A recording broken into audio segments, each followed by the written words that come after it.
Wala nang intro, magigisa tayo ng upo. Laglagan na natin ng mantika yan. Isusunod na natin ang ating bawang. Guys, susunod na natin dito ang sibuyas. Isa-gisa lang, mga kaibigan.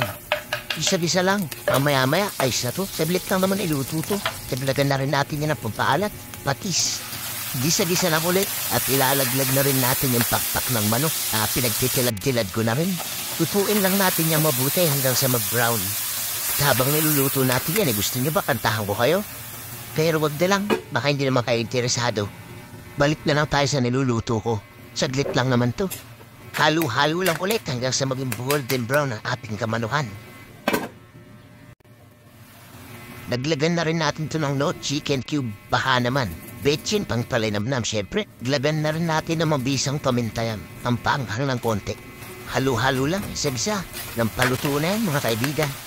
At maya-maya lang ilalaglag na natin dyan ang ating upo na ginaya. Hindi ko na pinakita sa inyo, alam niyo na rin naman yan. Lalaglag na natin ang ating upo. Saglit lang yan, mga kaibigan. Konting takip lang dyan, mga ilang minuto lang, okay na yan. Mas masarap dyan yung wag masyadong durog. Gusto ko yung half cook lang para malutong-lutong siyang kagatin. Nilagyan ko pala ng bahagyang tubig yan para medyo may sabaw tayo ng konti. Ang ginisang upo ni Tatay Glenn. Papalo, like and share naman, mga kaibigan. Maraming salamat.